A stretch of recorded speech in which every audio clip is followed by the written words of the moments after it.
मैं तो सुदामा जी चरित्र आपको बताऊं। सुदामा जी जो है ना, वो ब्राह्मण ही नहीं, ब्रह्मवित्तम, ब्रह्म को जानने वालों में सबसे श्रेष्ठ है सुदामा।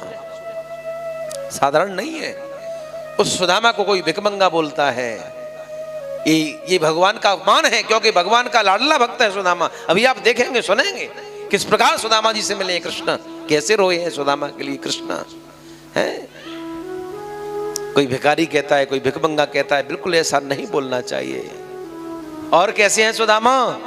बोले विरक्तः इंद्रियार्थेषु, विरक्त हैं इंद्रियार्थेषु, इंद्रियों को अपने बस में रखा है। प्रशांत आत्मा जितेंद्रिय, प्रशांत जिनका मन है और इंद्री इनके बस में है। जो चाहते हैं वही होता है।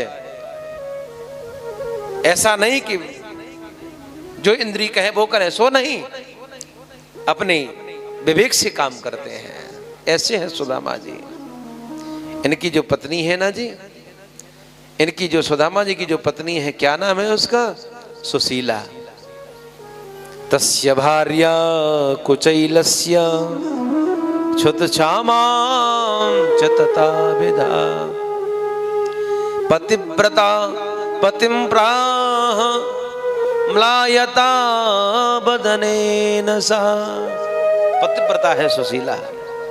सुशीला भी साधारण नहीं है, पतिव्रता है सज्जनों। जो माता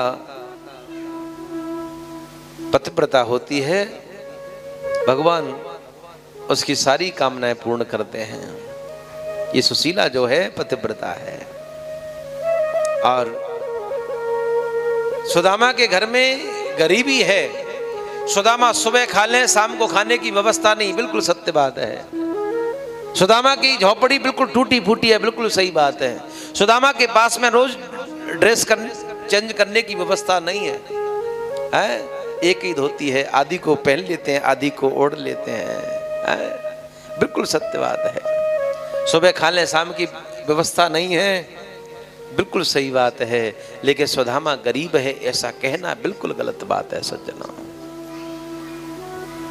सुदामा भिखारी है ऐसा कहना बिल्कुल गलत बात है। क्यों? वो किसी के पास में भीख नहीं मांगते हैं। एक दिन की बात है, सुदामा जी घर पे नहीं थे, इनकी पत्नी सुशीला आई, घर में कुछ कार्य कर रही थी, और घर में कार्य करते करते इन्होंने देखा कि कोई दरवाजे पर अतिथि आया है। वह अतिथि कोई और नहीं था साहब, संत रूप में भगवान द्वारकाधीश स्वयं आए। क्या समझे? वह भिक्षुक कोई और नहीं था, कृष्ण ही आए थे भिक्षा लेने के लिए। संत बनकर के भिक्षा लेने के लिए आए हैं। भिक्षाम देहि माते, क्योंकि द्वारकाधीश ने देखा कि सुदामा के जीवन में इतनी विपन्नता है, इतनी गरीबी है कि खाने के लिए अन्न नहीं है। 15-15 दिन, एक महीना बिना अन्न के निकल जाता है, खाली पानी पी करके गुजारा होता है। लेकिन सुदामा फिर भी कोई शिकायत नहीं करता।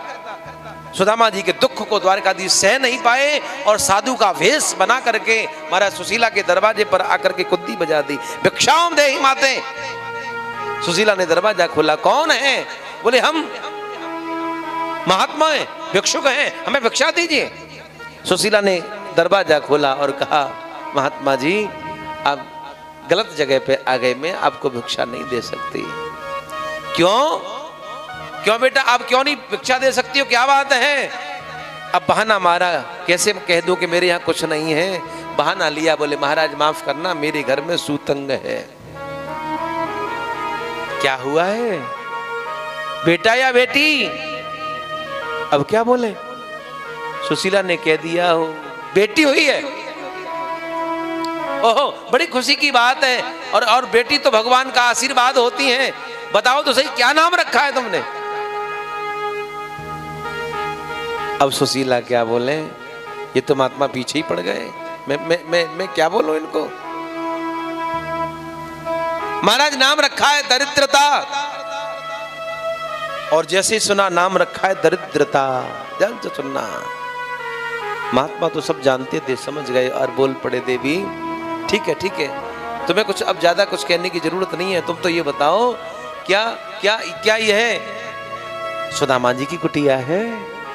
बोले हाँ महाराज, आप जानते हैं मेरे पति को, कष्ट मने महात्मा बोल पड़े, द्वारकाधीश महात्मा बन करके बोल पड़े, अरे कौन नहीं जानता तुम्हारे मित्र को, ओ तुम्हारे पति को, वो तो हम संतों के बीच में दिन भर रहते हैं, सत्संग करते हैं, सुबह से शाम तक हम लोगों के बीच में ही रहते हैं। रघुपति राघव राजा राम पतित पावन सीता राम, बस कीर्तन करते रहते हैं। लेकिन देवी मुझे तो आज मालूम पड़ा है तुम्हारे घर में इतनी गरीबी है, इतनी विपन्नता है कि तुम्हारे पास में भिक्षुक को देने के लिए है और भिक्षा नहीं है।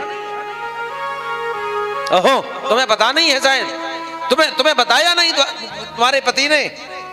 जो द्वारका के राजा कृष्ण है ना, वो तुम्हारे पति के मित्र हैं बचपन के। और सुनो, मैं इसलिए बता रहा हूं क्योंकि द्वारकाधीश जो हैं, उनके यहाँ कोई भी ब्राह्मण पहुंच जाए, द्वारकाधीश उसको बहुत दान देते हैं। एक बार भेज दो, वो तो मित्र हैं, उनको तो और ज्यादा मिलेगा। एक बार अगर तुम भेज दोगी द्वारकाधीश के पास में सुदामा को, तो द्वारकाधीश बहुत सारा धन देंगे। आस्ते धुना द्वारवत्याम भोज वृष्टि केंद्र सुरा सुमरतः पाद कमल महात्मा न यक्षति। आप द्वारकाधीश के पास में, जो द्वारकाधीश यदुवंशियों के राजा हैं, समय भेज दो उनके पास में। द्वारका में सोने की नगरी में रहते हैं वो तुम्हारे पति के मित्र। एक बार भेजोगी, तुम्हारी दरिद्रता हमेशा के लिए खत्म हो जाएगी। और ऐसा कह करके सुदामा जी, ओ महात्मा जी वहां से चले गए। वो महात्मा नहीं, द्वारकाधीश ही थे, भेष बदल के आए थे।